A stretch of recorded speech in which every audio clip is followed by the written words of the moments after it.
This is In the Loop. I'm Christian Bryant. Before you ask, yes, I wore this shirt the week before last. It's a favorite and it fits my pandemic frame. Here's what we got for y'all. President Biden wants the intelligence community to look into a Russian espionage operation that led to a wide range of government agencies being hacked. We'll tell you more about how these Russian hackers recruit, train, and then ultimately execute these attacks. Plus, a school roof collapse in Michigan exposed our nation's school infrastructure problem. But first, here's what you need to know right now. The impeachment trial for former President Donald Trump might get a lot more interesting. Today, the folks managing the impeachment trial from the House of Representatives side wrote to Trump and requested that he testify under oath as part of the Senate trial. The request also notes that both Presidents Ford and Clinton provided testimony while they were in office. I was being asked a number of questions here. I was struggling to remember them. The reason I gave the pardon was not as to Mr. Nixon himself. Now, whether Trump has to comply with this request is another issue. And there's nothing to say he's required to give testimony. The House impeachment managers say if Trump does refuse, it'll basically make the case that his silence does suggest some wrongdoing. The House voted to remove freshman Representative Marjorie Taylor Greene from her committees today.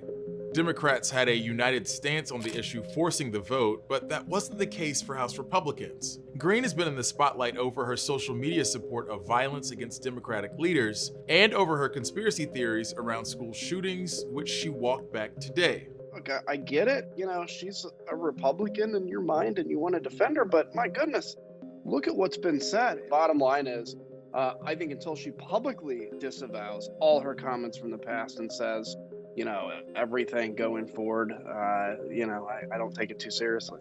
She said she was wrong. She has reached out in other ways and forms, and nothing that she said has been based upon since she's been a member of Congress.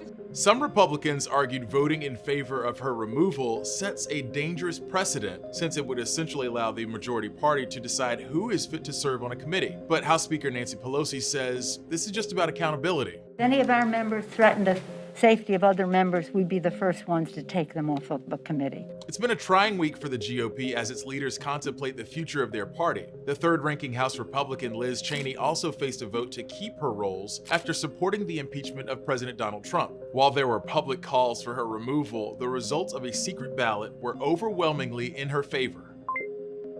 A consulting giant faces consequences, at least in dollars and cents, over its role in marketing and boosting sales of opioids like OxyContin. McKinsey & Company will pay $573 million as a penalty. Its role in the opioid crisis came to light after a legal battle with Purdue Pharma was settled last year, when that company had to pay $8 billion as punishment. Shortly after, Purdue Pharma filed for bankruptcy, making some court documents public and showing how McKinsey helped Purdue boost opioid sales at a time when the risks of addiction had already been well documented. Most of the money paid by McKinsey will pay for treatment and rehab programs in communities hardest hit by the opioid crisis. McKinsey is just one of a dozen companies caught up in legal problems related to the opioid crisis.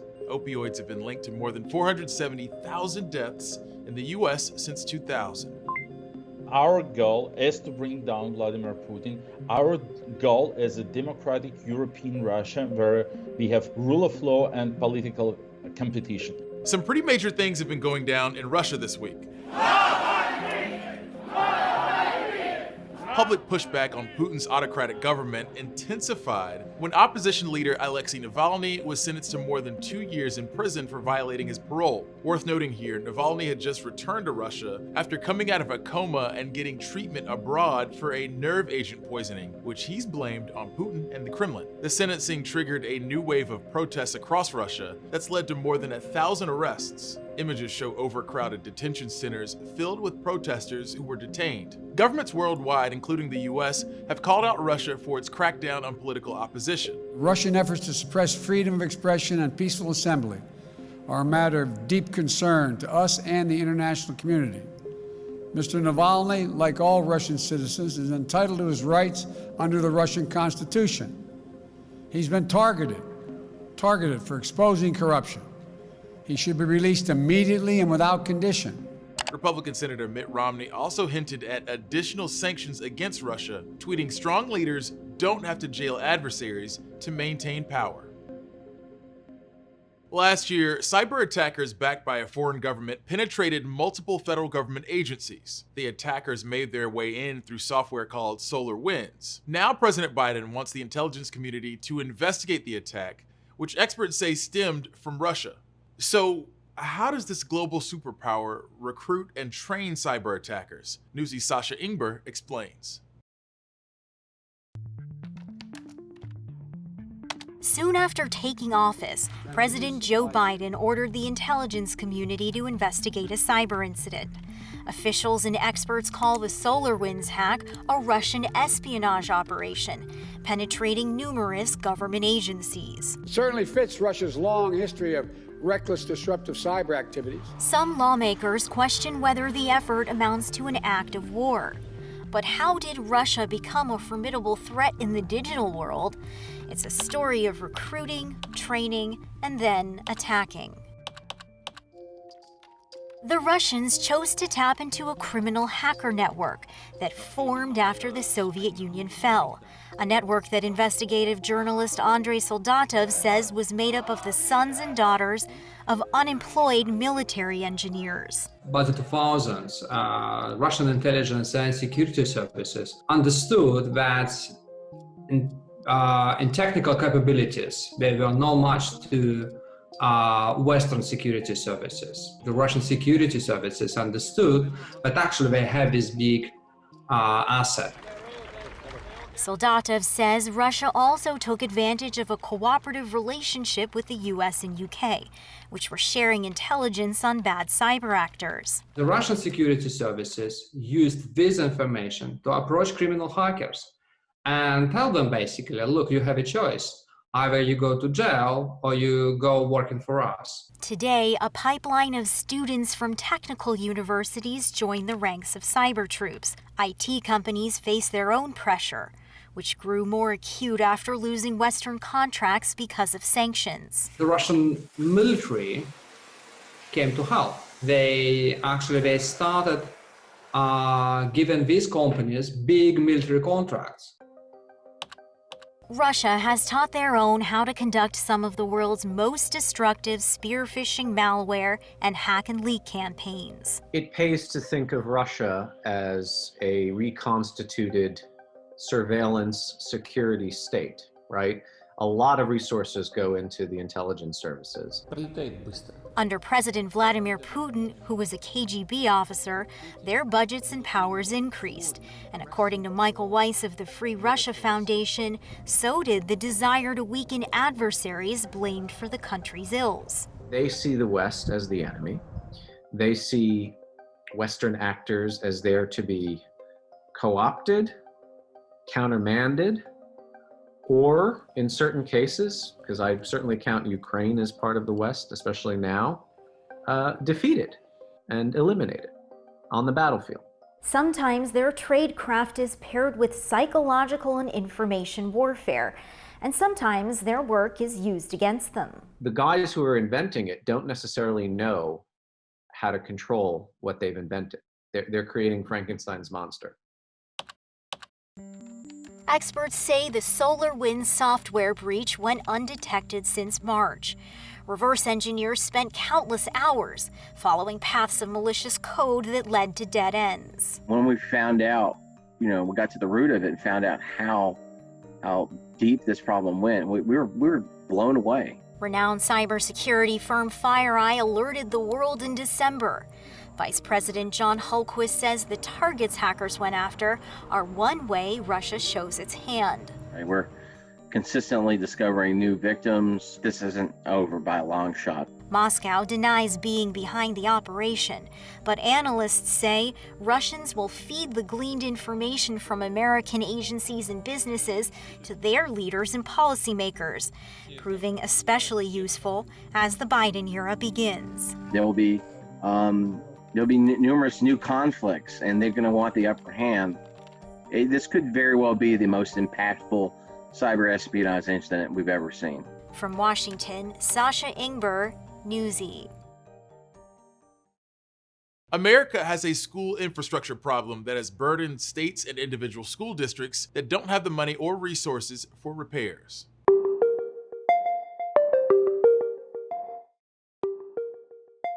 In 2019, part of the roof of Lee Middle and High School in Wyoming, Michigan, collapsed over several classrooms. Luckily, school was out, so nobody was injured, but the collapse set in motion a fight to secure funding for repairs. It also exposed America's school infrastructure problem and how, in lieu of federal funding, school districts across the country have had to fend for themselves.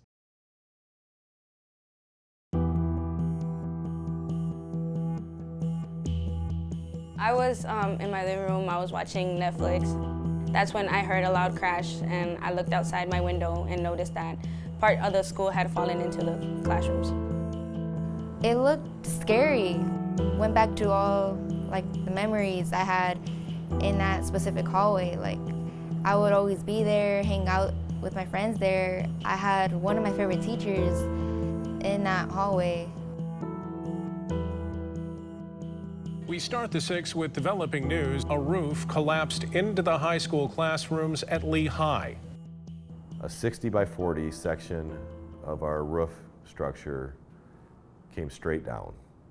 I don't think there's any question that it would have been a catastrophe if any part of the area of the collapse was inhabited. Is when you want to take out your Chromebooks and then just start a Google Doc so you can take notes on what you're going to need to add, maybe modify, and then yeah, that'll be perfect.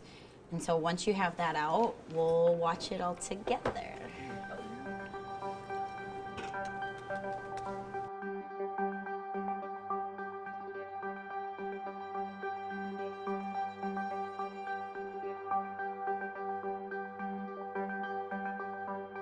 So the project we're doing in Spanish, it's basically where we record a video, how we feel about the school and how the school represents us.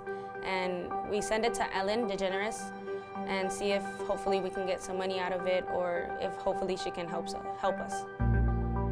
If you watch my show, you know I love two things: cat videos and helping deserving schools. Philanthropy should not be the answer.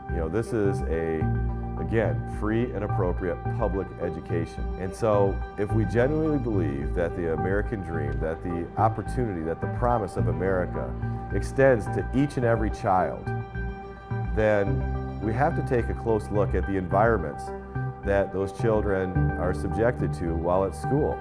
Our system is picking winners and losers based on your zip code, and that's not okay. All kids should have the opportunity for access to high quality educational environments so they can learn at the highest levels. We mostly get clocked or made fun of because we don't have a lot of money to have a fancy school, or we don't have the best teams, athletic teams. But I mean, it doesn't matter. We're still who we are. We stay true to who we are. I shared the document with you guys, so if we needed everything. All these schools around us, they have brand new football fields, brand new schools that are being, their school is being fixed up and everything.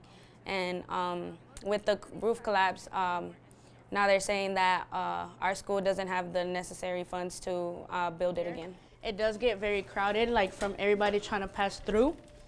I'm kind of scared. I looked for it for the first day. Wait, where's the timer? Oh yeah. You have to go through the mud to get back home. Okay, we're done, right? The district really needs a new school.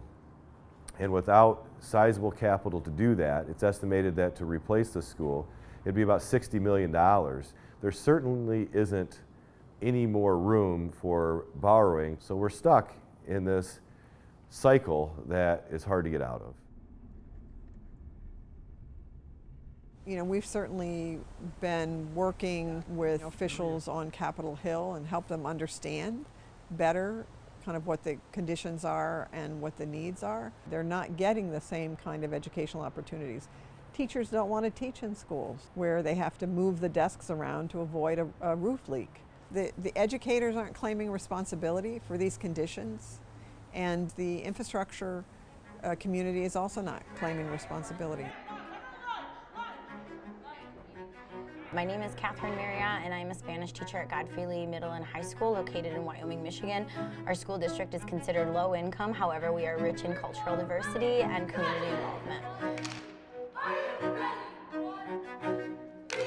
Our kids deserve to feel safe, valued, and proud of their school.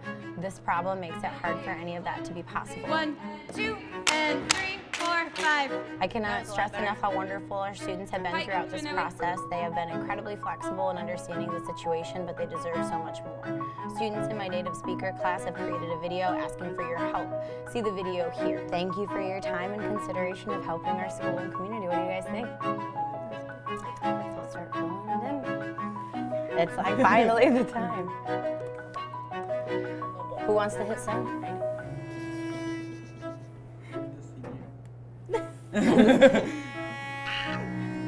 Okay, it's sent. Thank you, your submission's been received. There's the Dear Ellen. Yeah.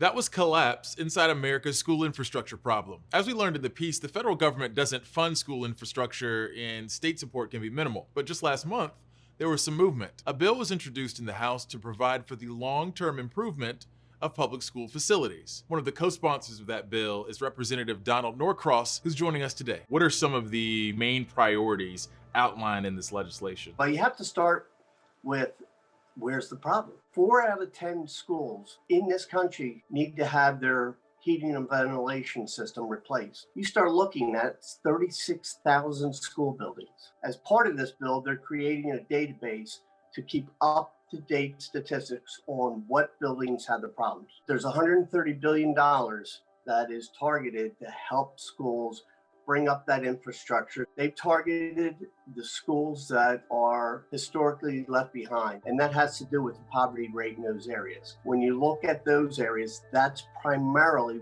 where many issues are. There have been other attempts to provide federal aid for school infrastructure that haven't really progressed.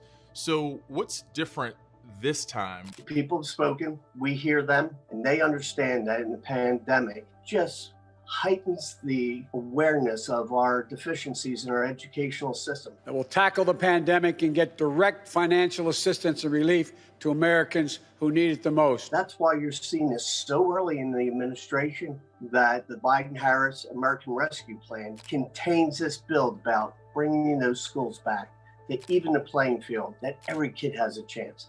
That's what's different. Congressman, thanks again for your time. I appreciate you. All right, gang, it's halftime for ITL, so I'm gonna go hydrate, and then I'll see you on the other side.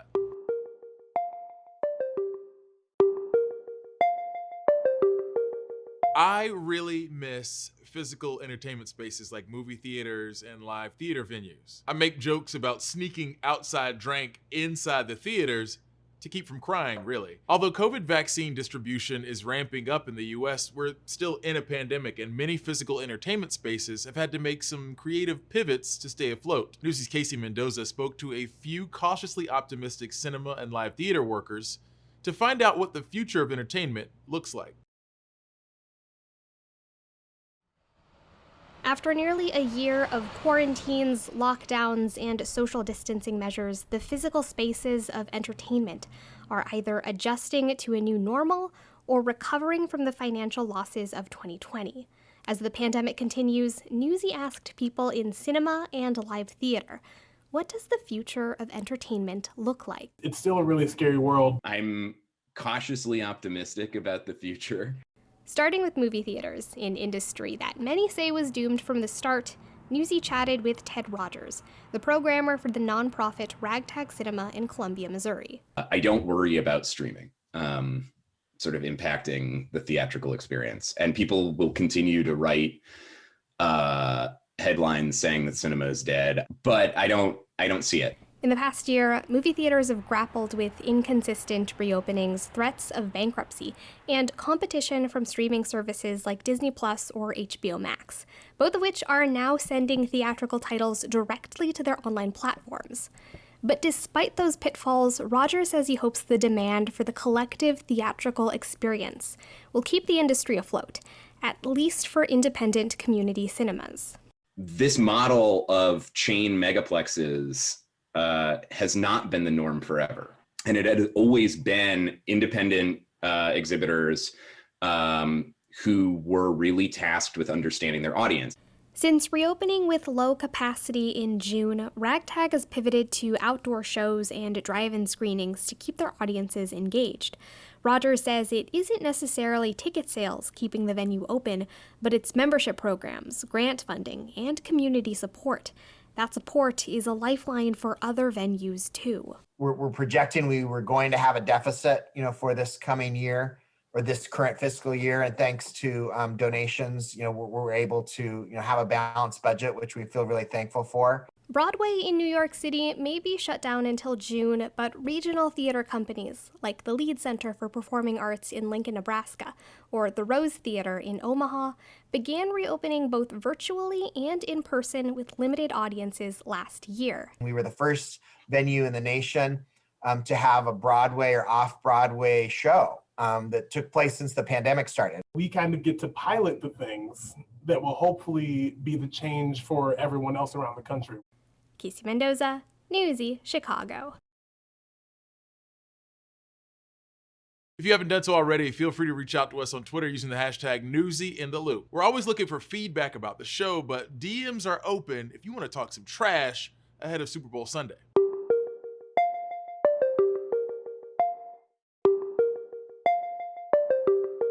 We've spent time on the show talking about the challenges of vaccine distribution, and those problems are exacerbated when trying to reach rural communities. While distribution hubs are established in more densely populated areas, folks who live a little further out are grappling with high demand from an ailing population and low supply. National reporter Thomas Hoppaw has more. Rural America is older, sicker, poorer. Across the United States, we have hundreds of small towns that are populated by senior citizens and those with multiple chronic health issues. It is challenging at a rural level. Of course, our rural areas struggle to get the vaccine, is what it boils down to. In many parts of the country, the rollout of COVID-19 vaccines has been sporadic and at times chaotic. But in rural communities across the country, the volume of that is even higher. Alan Morgan, the CEO of the National Rural Health Association, says the problem is high demand and low supply. We're worried this is only going to become more of an issue. Politically, the pressure is on getting as many shots in the arms as quickly as we can. And you're going to accomplish that by establishing these vaccine distribution centers in urban hubs. That's just going to further put rural America behind when it comes to becoming vaccinated. We actually serve about 20,000, and I think our wait list is about 2,000 people on that list right now. And Rosalinda Kibbe with the Columbia Basin Hospital in Ephrata, Washington, a rural town, says their wait list for vaccines is extremely high. And we only receive 100 doses a week. So we've given out 485 first doses. We barely started the second doses, and I think we may have given out 30 so far. And, as soon as we get them, we give them. Within a week, for sure, we are out of vaccine every week. And in places like Texas, the National Rural Health Association reports that 40% of the state's rural hospitals do not have access to any of the shots. And so at our local hospital in our county, we really struggled to get vaccine at all to roll out to the public. And so, we're hoping, in the next couple of weeks to be able to do that and get that out. However, members of the Rural Health Association say the administration's purchase of 200 million more vaccine doses makes them hopeful. But they also hope states prioritize sending vaccines to rural areas or helping rural communities get to vaccination sites. We need to make sure that we continue the push towards getting vaccines out to rural areas. That means a greater variance in the vaccine type. One dosage vaccines are a great idea. We have to find a way to address the transportation issue. How can rural residents get to the site to be vaccinated? I'm Thomas Hopper reporting. That's it for us, gang. As always, thanks for watching. We'll be back with more in the loop next week. Same time, same place. Top stories from Newsy are headed your way right now.